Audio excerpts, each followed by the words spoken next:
आप सभी को सुप्रभात।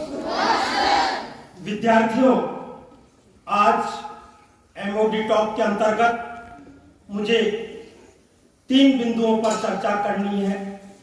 प्रथम, 22 अप्रैल 2024 को विद्यालय में पृथ्वी दिवस मनाया जाएगा, जिसमें इस स्टेज के माध्यम से 10 प्रश्न पूछे जाएंगे।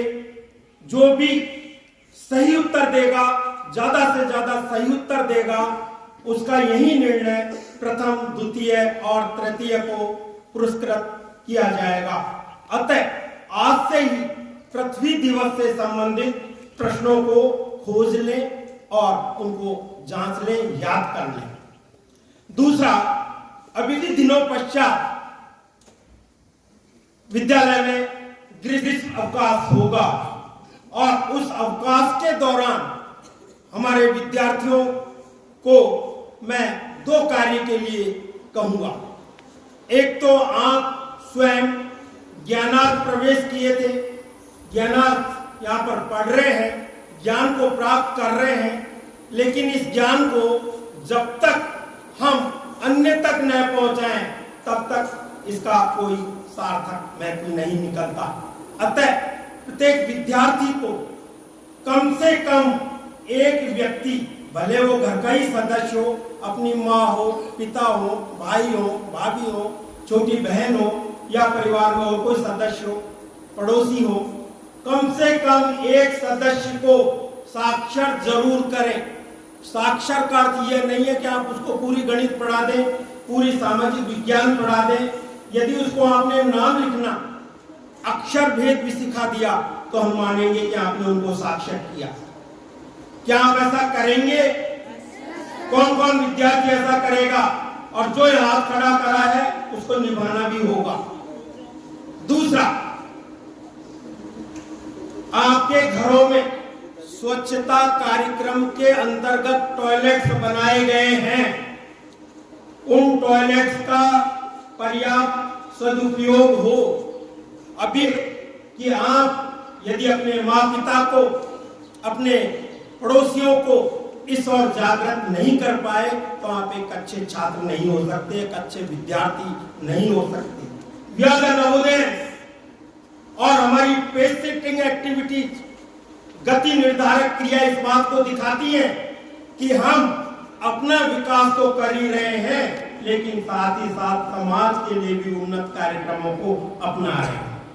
तीसरी महत्वपूर्ण बात आती है कि जिसकी हम आज बहुत ज्यादा जरूरत महसूस कर रहे हैं, वो है माँ पिता की सेवा। आज देखा जा रहा है कि कक्षा 6 का विद्यार्थी भी अपने माँ और पिता, अपने परिवार के सदस्यों, अपने आस पड़ोसियों से दूर हो रहा है। वह उनकी तरफ अच्छे से बात नहीं करना चाहता, दादा दादी की सुनना नहीं चाहता। मैं देखता हूं गेट पर जब कक्षा 6, 9 और 11 में एडमिशन हो रहे होते हैं तो माँ पिता पेटी लेकर सिर पे रखकर भी हाउस तक चले जाते हैं। और एक हमारे विद्यार्थी जैसे 6ठी से 8वीं 9वीं तक आने लगते हैं तो उनको आंख दिखाना शुरू करते हैं। काका मैंने तो यह दुआ न दुआ में तो देख। यह स्थिति बनने लगती है। क्या हमारे यही संस्कार है? क्या हमें माता पिता की सेवा नहीं करनी चाहिए? अरे वो दिन क्यों भूलते हो जब आप 1ली, 2री, 3री में थे और मंदिर में जाते थे या कहीं मेले में जाते थे या जाते हैं तो अभी भी आपको वो माँ पिता अपने कंधे पर बैठा लेते हैं और मंदिर का घंटा बजवाते हैं। आपके माता पिता आपको वो मेले का दृश्य करवाते हैं। उनकी जेब में आइसक्रीम खाने का पैसा नहीं होता, लेकिन आपकी हर इच्छा को पूरा करते हैं। लेकिन आप क्या कर पा रहे हैं? क्या अपने दादा दादी के विचारों को सुन पा रहे हैं? 1 करोड़ खर्च करने के बाद भी उनके अनुभव आपको नहीं मिलेंगे। जब वो यहाँ से चले जाएंगे, स्वर्ग लोग सिधार जाएंगे, केवल यादें रहेंगी। आपने क्या खोया, क्या पाया। किताबी ज्ञान अपनी जगह है, व्यवहारिक ज्ञान, अनुभव का ज्ञान अपनी जगह है। अतः मैं तो यही अनुरोध करूंगा कि समय रहते आप उनको पहचानिए, उनके विचारों को पहचानिए, एक सभ्यता और संस्कृति का परिचय दीजिए। यहाँ से जाने के बाद उनके पैर छूइए, उनसे सुबह सुबह नमस्कार कीजिए, उनके पास बैठिए, उनके विचारों को जानने का प्रयास कीजिए और अपने जीवन में उन अच्छी बातों को अपनाने का प्रयास कीजिए। मित्रों, तभी जाकर हम और हमारा राष्ट्र आगे बढ़ पाएगा।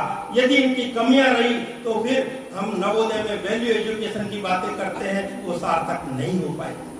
अतः पहला परिवार आपकी माँ है और माँ जो है उनकी सेवा, पिता की सेवा, उनकी रक्षा, उनके लिए हम अच्छा प्रयास, उनसे जो वादा करके आते हैं उसको यहाँ निभाने का प्रयास, गुरुओं की सेवा, गुरुओं के लिए बेस्ट से बेस्ट हम जो कर सकते हैं, उनको अपने ज्ञान से रिझा सकते हैं, अपनी बुद्धि से उनको रिझा सकते हैं, उनसे ज्ञान प्राप्त कर सकते हैं और हमें विनम्र बनना होगा। इसी के साथ आपका आज का दिन शुभ हो। बहुत बहुत धन्यवाद। जय हिंद, जय भारत।